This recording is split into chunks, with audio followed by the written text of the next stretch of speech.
Welcome to the Pike Breakdown Lane. You break down and we point and laugh.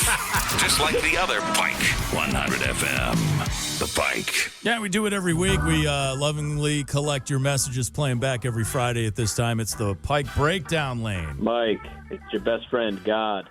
Listen, Hey. Even God has heroes, and I just want to give a shout-out to one of my heroes who retired this week. No, not that crappy football player. I'm talking about Ozzy, baby. Yeah. That's right, Ozzy. Listen, you think just because I'm God, I can't like Sabbath? Let me tell you something. I'm the Lord of Heaven. Sabbath rules. That's right. Ozzy kind of announcing his retirement from touring anyway, says that physically he just can't do it anymore. Ozzy not one to put on a show, halfway. Right. He always it's what sucks. It sucks that he's doing that, but seriously, the guy's been doing it for what, 50, maybe even 60 years at this point. I don't know. A long time. Several physical ailments. If you've ever been in an Ozzy Osbourne show, you know what a positive experience that is. And I think it's time to rest, Ozzy, and I'm all for it. Take a rest.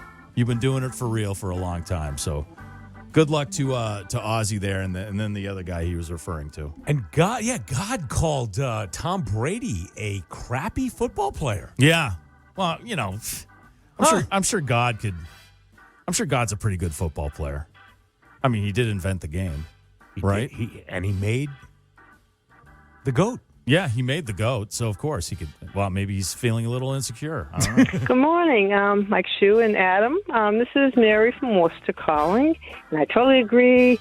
J Geils needs to be in the Rock and Roll Hall of Fame. Yes. I've been following these guys since I was 14 years old, 1968, from Leicester Airport to Assumption College in 1970 when they opened up for 10 years after Alvin Lee, and they are the best and deserve to be there. And I still love Peter Wolf. You guys have a good one. Absolutely agree, Mary.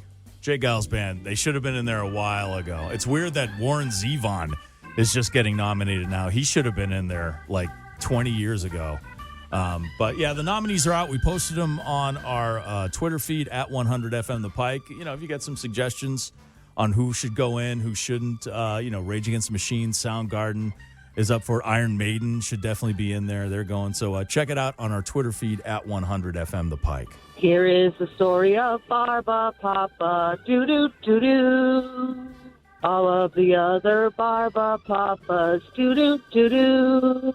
Yeah, Barbara Papa came up because we were talking about that beanbag suit that they came out with. So you put on the suit, which is basically a beanbag, and that way you can lay down wherever you are in comfort. Is that the theme song of that show you were talking about? So I was said it makes you look like a Barbara Papa, and that whole discussion came up, and it came on before Captain Bob taught you how to draw fish and stuff like that. So yes, thank you for a reminder on that theme song. Hi, my name is Brett. I listen to you from Danielson, Connecticut. Hi, Brett. My comment is, will somebody please tell Mr. Scary that it's Worcester like wood, not Worcester like twister? Thanks. Is that right? I always said Worcester. Well, it properly pronounced Worcester, Right, probably. Worcester, right. The locals would call it Worcester. Worcester. And I know. Is that what's the right? Let us know. What's the right way? Worcester, or you know what? Let's ask Toll Booth Willie. He'll know. Welcome to Worcester. Go up yourself. He said Worcester. Worcester. Maybe he's thinking as a broadcaster, you should say it properly as opposed to a local. Right. Okay.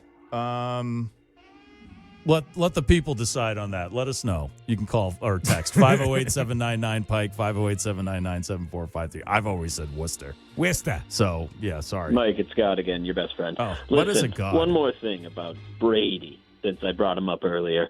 I'm sick and tired of people calling him God and comparing him to me. First of all, we look nothing alike. And second of all, I would never kiss my son on the mouth. Okay? And my son could turn water into wine. So take that, Brady.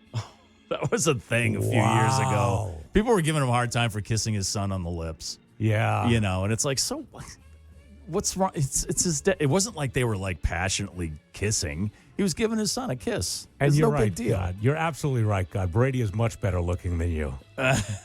That's right. Hey, good morning, Mike and Adam. Happy Friday. Need something to read over the weekend? go ahead and read Christopher Moore, Lamb.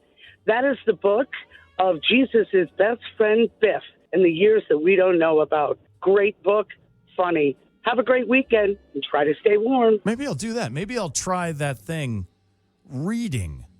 Maybe I'll do that instead of binge watch TV this weekend. Well, that sounds like fun. I'm definitely not going to read, but if that turns into a movie, I'm in. Biff, huh? Biff was his best friend, but he wasn't a disciple? Huh. But everyone always asks that. What happened after, the baby Jesus in the manger?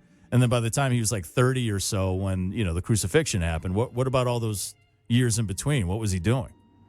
He's probably just a regular teenager. He's probably building his dad, he was a carpenter. His dad was a carpenter. Probably building sweet jumps for his bike, and jumping over stuff. A football god retires and the breakdown lane takes a biblical turn. Yeah. All right. We do the breakdown lane every weekday around this time. You can always leave a message. Call 24 hours a day whenever you're inspired. 774-670-0231.